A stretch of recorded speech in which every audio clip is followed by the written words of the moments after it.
Hi, my name is Tracy Tadero, and I'm so glad that you are here for the Be Courageous Online Summit. My intention for the summit is to provide courage and support for everybody who's going through challenging times right now, which is majority of the population. So I am so honored today to have our guest Sorinne Ardeleanu, who is joining us today for our summit. And Sorine is an author, a healer, a visionary, currently focused on working on improving values, media, healthcare, politics, and education so the masses can be empowered to live authentic, purposeful, healthy, peaceful, loving, and prosperous lives by correctly applying nature's laws. So I welcome you, Sorine. Thank you for joining us. Thank you so much for having me, Tracy. It's an honor to meet with you and your viewers today. Thank you. So we are obviously here to provide courage and support to our viewers. And I know something that is very dear to your heart is just getting into an alignment with your true authentic self and tapping into the courage and love. So you are perfect expert to be speaking to our audience and sharing some of the information. And so, maybe we could start out talking about where courage comes from. Well, I kind of wrote about this today. It's funny that you asked this question. I wrote about tapping into an infinite well of courage within myself because I realize we all have that within us. It's just a matter of allowing yourself to tap into it. But it's a little bit deeper than that in the sense that I find that we are inspired by others who are courageous oftentimes first before we tap into our own well of courage. So that's part of the reason that I advocate people being courageous because um, in a way it's contagious to be courageous. When we see somebody standing up to do the right thing, then it inspires others to stand up and do the right thing. At a subconscious level, most of us are, for better or worse, following what others are doing. And so when we choose to lead by example and be courageous, we give others permission to do the same, and we bring them with us. So, courage, I think it has many dimensions to it, but I think that's a good starting place. Exactly. That's so true. I mean, we radiate it, right? And everybody else picks up on it around us. So tell me about a time where you, in your past, I mean, you've worn so many hats, obviously, as I was reading here in your intro. And I guess it doesn't just pertain to one particular time, but where you had to step into your courage to do something that was so outside of the box for you that it was just not where you ever thought you would have to go. Sure. Um, I'm going to talk about this in as neutral a way as possible because I want to respect people with differing opinions. But for me, the most courageous thing I've done so far in my life is running for public office. And it's not something that I ever wanted to do. I used to sell exotic cars and manage dealerships. I did executive coaching. I owned a nightclub, an art gallery. I've done a lot of things that were considered fun. And here I felt called to get into public leadership about 20 years ago, and I tried to ignore it. I tried to distract myself with worldly, possessions and experiences, and I actually started creating disease in my life. And about 10 years ago, I started to feel even more and more called to run, where I started feeling like I was already running, and people around me started telling me this, and I finally just started surrendering because I finally admitted to myself, maybe there's a reason I feel called to do this. Maybe I should stop fighting it. Maybe I should get over myself. Maybe I should get over my conditioning and my fears and my desires and look at what is it that I bring into the world and just see what happens if I develop it and share it, and just trust that inner feeling, that calling, and believe that I am, good enough for whatever I'm feeling called to pursue. And so it took me a lot of courage to get over myself, especially because, and this is probably a very different experience for different people. But for me, I come from a very difficult childhood where I ran away from home when I was 14, which also took a bit of courage. I was in a very abusive circumstance and I just didn't want to take it anymore. And so, I had a lot of things to overcome, especially imposter syndrome was something that I dealt with for a long time, where every day of my life I heard how ugly and stupid I was. And I don't consciously believe that.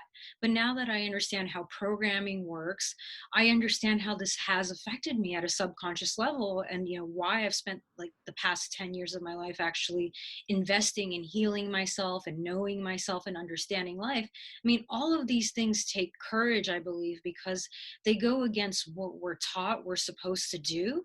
And I'm kind of putting pieces together but I hope that you can connect them to understand that it's not, one courageous act that I'm doing. It's a whole bunch of courageous acts that build and build and build on top of themselves, kind of like a foundation. As I'm speaking to you now, I'm realizing it, because that's one thing I talk a lot about to people is like, there are no shortcuts in life. You have to build a foundation, and courage becomes a part of this foundation if you really want to thrive and be fulfilled, at least from my perspective and my experience.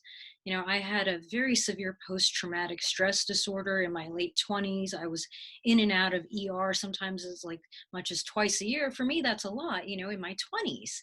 I've overcome all that, but it was because I was resisting my path. I was trying to conform. I was being very cowardly. I was doing, what society told me I should be doing.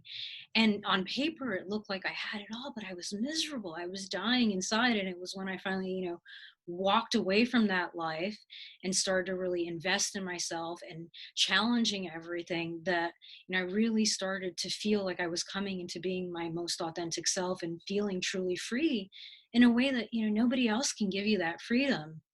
I hope this makes sense. I kind of shared a lot there, but I think it's important to look at the bigger picture of where my courage comes from and how this can apply to others in their lives. Well, and I think it's exactly what people need to hear, because I think there are so many people who are not living an authentic life, and here they are behind closed doors, and they're having to reevaluate and reassess their lives. And I hear people going like, "Oh my gosh, I love to bake," but that's not the career they're into. And I love to paint and I love to write, but that's not the job they're doing. And it's like people are afraid to follow their hearts and follow what they want to do because of a lot of it's programming, right? Like you have to have a professional career, you have to make X amount of dollars. And so just Or as you you were need a talking, piece of paper. right, exactly. You're not good enough if you don't have all this. It's like, but if you feel called to do something, there's a reason that you feel it and I don't. So, it's like, at least try is kind of my perspective on those things. Yeah, I mean, and I know people who were, multimillionaires that were just like, I'm leaving corporate America and I'm going in to do something that's more my passion, painting or collecting cars or whatever it is that's more meaningful to them. And I think this is a great opportunity for people in this lockdown, right, to sit there and evaluate and really find out what part of their authenticity they can get back in touch with, right? Whether it's a relationship that they're having to face this person 24 hours a day now, that it was status quo because they were gone all day during the workday, right? And now they're having to face that, or having to go to work, or they're enjoying being with their kids more, which is something that they never thought they would be able to do because they were a career person.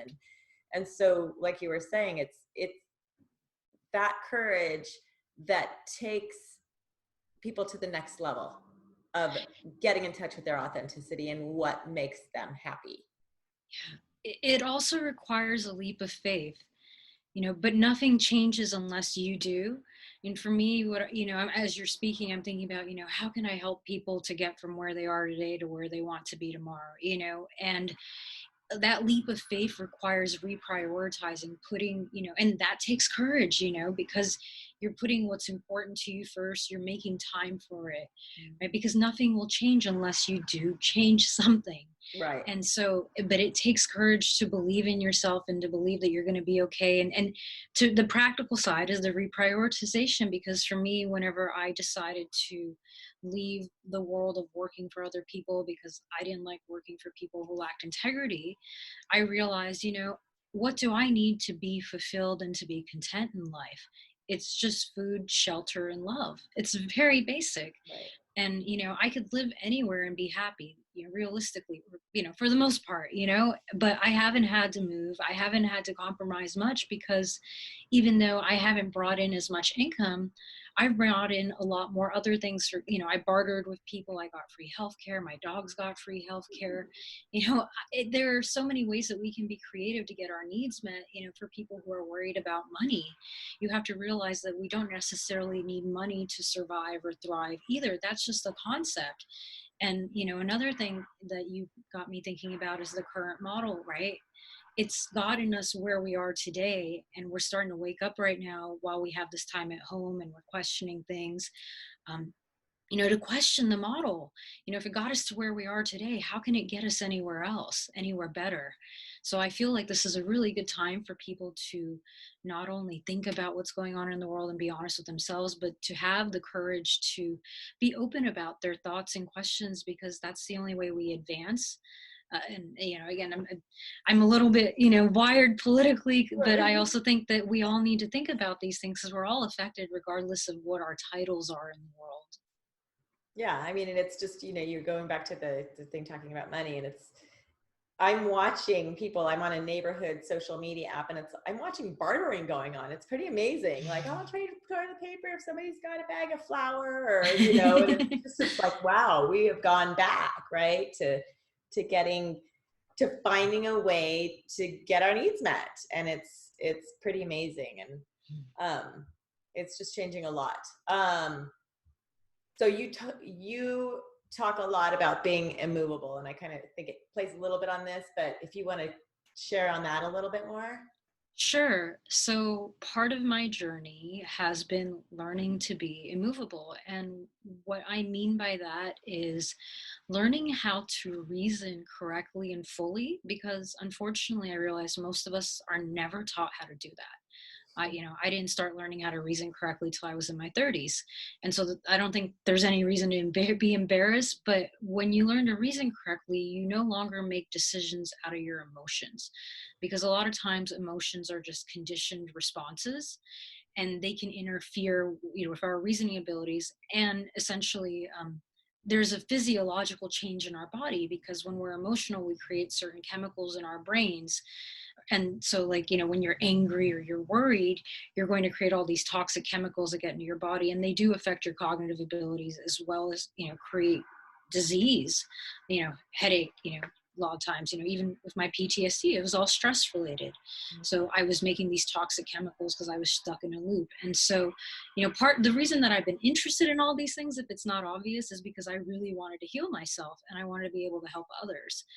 And so learning how to be grounded, how not to be moved by whatever is going on out there, and just to keep, focused on being logical, applying natural laws. That's something else I've also been studying for about the past 10 years. But you'll make better decisions when you come from that place. And I think about leaders, because we're all leaders to somebody. You're a role model, okay? And so you don't have to be voted in or whatever to be a leader. But leaders, I believe it's as leaders, all of us need to start taking a little bit more responsibility of the impressions that we leave in the world, because we are, leading by example, even when we don't want to. And so for me, I realized that I needed to be as grounded as possible if I wanted to inspire others to be as interested in having the state of being. You don't sell people by forcing something by their throat, down their throat. You sell them by showing them what they're missing out on. And so for me, I realized, like, I need to lead by example. I'm not perfect. Please don't think that I believe that or think that, but I am working on myself, and every day I get better and better. But I want people to realize that it is possible, and it's very powerful, because you can see through things that are happening a lot better in the world, especially with the media and sensationalism.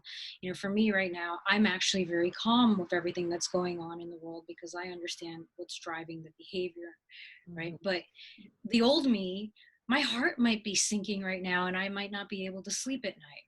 Okay, so I've come a long way, and I'm sharing that because I want people to know it's possible, but you have to be willing to do the work. And I think that's very difficult for many people to accept, is that they have to be personally accountable and responsible. Nobody else can make you grounded. Nobody else can make you courageous. You have to be willing to play your part. I can teach you how to fish, but you have to be willing to learn. Yeah, and it's so true. It's just everybody's got to be able to understand, it's not the circumstances on the outside. It's our reaction and our belief system that creates the turmoil, right?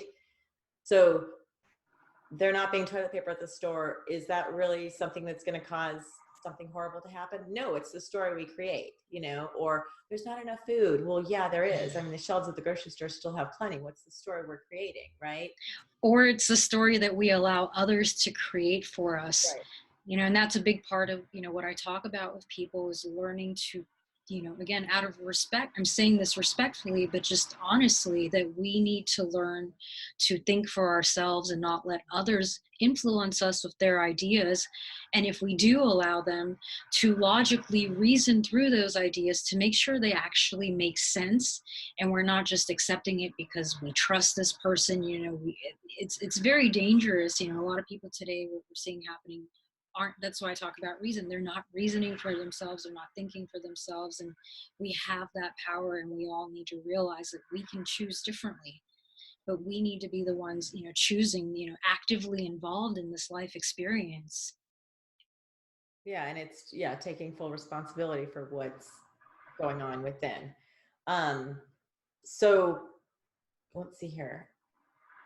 Is there like a particular tool or concept that you use that you can share on, like, how you actually shift your mindset? Like when that fear creeps in or when that worry creeps in, take us through the process of what you might do, internally or verbally to get yourself back to a place of peace and tranquility. Sure. I think I've kind of turned it into a game. So, like, because I don't let for example, like, I don't let anything anybody else does get to me, even if it's directed at me, right? Because I realize that the only reason people try to harm others is because they are in pain themselves. And so I really try to understand where they're coming from. And so if I choose to respond, which I don't usually do, I always try to come from a place of love, but also a place where they know I can see them, that I know why they're acting the way they are, but in a respectful way. And that's what I'm kind of joking about. Like, sometimes I turn it into a game sometimes to see if I can bring out what's really triggering this person, to get them to respond in a positive manner, or to actually help them heal whatever they're working through. And because it's fun for me to help others, and so that's the challenge for me. It's like, oh, okay, how can I phrase this differently? Like, I love that you're about being courageous versus overcoming fear, right? You're focusing on what it is you're trying to achieve. That's courageous, right? And so it's really important to know what to focus on. It's just little things like that. Like I said, I've been at this for about a decade, so a lot of these things are just natural to me. um, I gratitude journal. Every sentence starts with "I am grateful for." Because I want to raise my vibration. I want to, be in control of how I feel and what I'm thinking about. I don't want to be influenced by everyone out there. I don't want to be subscribing to everybody else's ideas and theories. I want to be in control, and so I just keep myself in check, and automatically, because I know the cost of not doing it, I guess, at this point. But with practice, it gets easier. And it's just, awareness, I think, is one of the places that it starts. And consistency, that was a really big one for me in the beginning. I realized that that was the issue, because I had a very difficult time accepting people around me initially that were hypocrites, that taught one thing and lived another way, or said they were one way but weren't. But I realize it's consistency, that most people do not aspire to be consistent when they say that they subscribe to a certain way of life.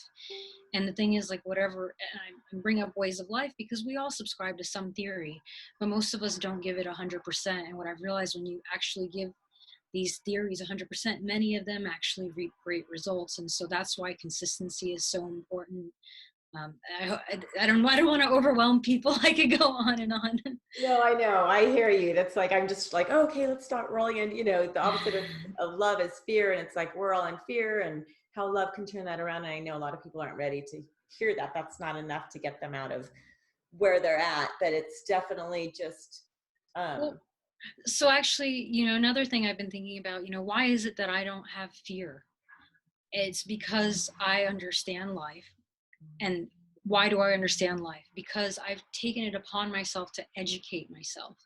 So education is something that's really helped me. The more that I am exposed to ideas that are logical to me, that bring me peace, the more that I believe them and the more they become a part of me, so that I don't question them anymore. Because most of us, no, all of us are pretty much operating on theories. We don't know what happens after this lifetime, right? So, but some of us are operating on theories that make more sense than others. And so it's just important to realize that these theories are here for a reason, and to follow them through, I believe, is very beneficial for most people. Don't say you believe in something, but then at this time not, you know what I mean? It's just the consistency again is just very important, and that will help us to overcome fear, is to focus on the education more and more often. right. That's true. And I know for me, I don't watch the news. For me, I don't want to be exposed to that. I hear about what's going on somewhere or other, but it's like, when you're constantly watching the news and being exposed to that fear, it just creates more fear. And I've given my kids the gift of not exposing them to that, because I grew up with the news and TV on all the time, and it was living in a constant state of fear. So stepping back into that place of love, I think it's so important right now for people to really practice love towards themselves and self-care, and make sure that they are being kind and gentle with themselves during this time. So with your whole stance on love is the answer, what are some things that you could share um, regarding self-love and self-care towards people right now as they're going through this crisis? Sure. And I love talking about love so much. It's actually the first part of my platform, which is based on love, logic, and liberty for all. So I talk about love as much as I can, everywhere I can. I don't care if it's in political circles or spiritual circles, or, anything, science. I talk about love all the time. And what's really awesome about being alive today is that we actually do have science that backs up the power of love. The Heart Math Institute is a really wonderful resource that's been conducting studies on the power of love and measuring it.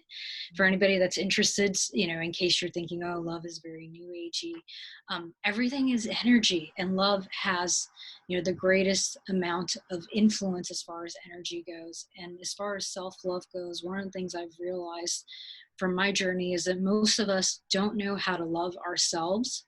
And so that's part of the reason we're not able to love others very well, because we don't put ourselves first. Most of us, or not most of us, I'm going to say some of us, because I don't know. I haven't done any kind of statistics, but I know there are people out there, and myself included in the past, that put others before themselves, that they feel fulfilled from helping others first and not themselves. And the problem with that is that we have to make sure that we're whole first. We can't give something to somebody else that we haven't mastered giving to ourselves. I mean, my journey has been about learning how to love myself. Courage is part of loving yourself. Authenticity is about loving yourself. Surrendering, to your most authentic self, that is a part of loving yourself. And it's about putting good food in your body. It's about moving your body enough, sleeping right, cleaning right. It's about filtering, what are you watching, what are you listening to, what are you reading, who are you engaging with, how do these things affect you? Do they make you feel good or bad? Being loving is about being intentional and conscious with the way that you treat yourself. And when you do that, you set a precedent for others. They see how you treat yourself, so they're inclined to treat you that way as well. And because you know what love actually feels like, you're better able to give it to others. And one of the challenges that I think many people have around love, especially in family, and this was part of my journey as well, is that just because you're family or you have some kind of history with somebody doesn't mean that they own you, doesn't mean that you're binded to them. Love frees people. Love lets people do what is in their best interest, not my best interest.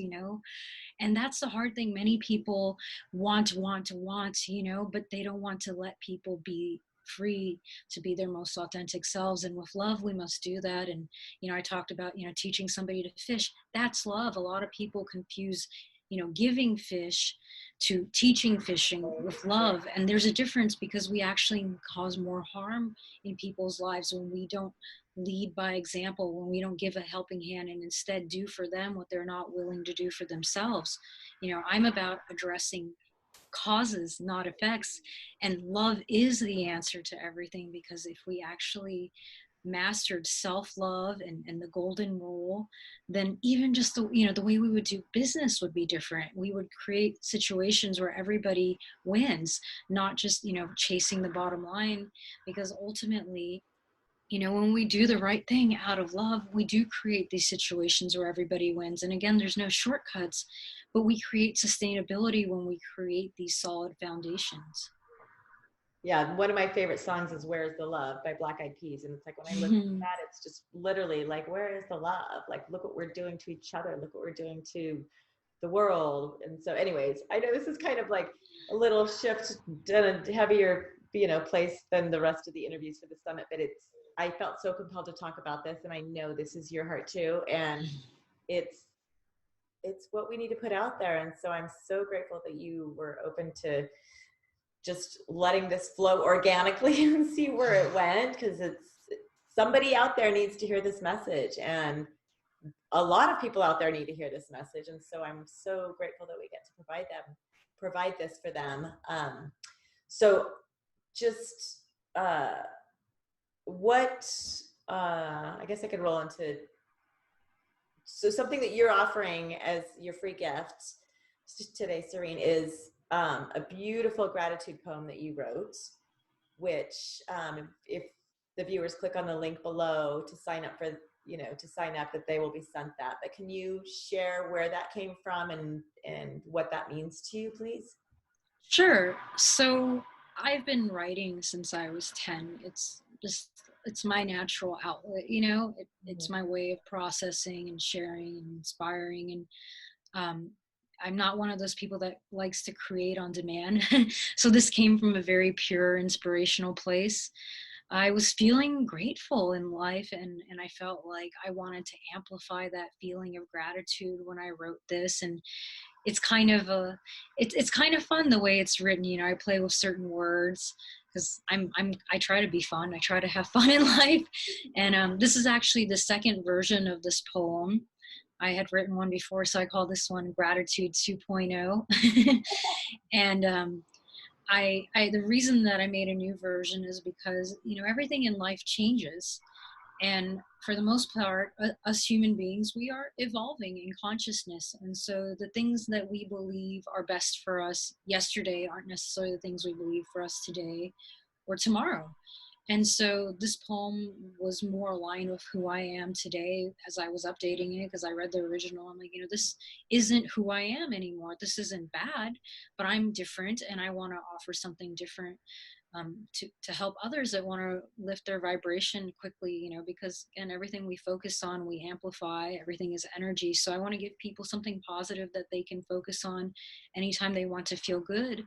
Because when we are grateful for things in life, we attract more to be grateful for. We become more open to receiving them and aware that they're even out there. A lot of times when we're negative, we miss the beauty of life. We miss all these gifts that are waiting for us. And so I feel that it really helps to be, looking at life with gratitude. The first thing I write in my gratitude journal is, I am grateful to be alive. Because as long as I'm here, there's hope, there's potential. And, and it's true for all of us. And, I don't say it like I'm special, because I think we're all special, but I just want people to know that being alive is a gift, and that's reason enough to be grateful. But if you need more, I made a nice list for you. Good. That'll be very useful for a lot of people, I think, just little reminders. So thank you for offering that up. And anybody who's interested in receiving that, you can find it on our website, which she created for this, which is, go ahead, I'll let you say what it Oh is. yeah, so I made a special website just for this gift, and it is www.sorine.love. So that's my name, SORINNE.LOVE. Perfect. Well, thank you so much, Sorine. It's been just such an amazing 34, however long we've been on here. Thank you for sharing all that you have and just being so authentic and vulnerable, because I think that's what makes the connections for people, and being able to, you know, be vulnerable and authentic themselves. So I so appreciate your time, and I know on behalf of the viewers too, you made an impact on people who are watching this, and thank you. So we'll just, you know, keep encouraging everybody to be courageous, and I'm signing off with love and light. Thank you. Thank you.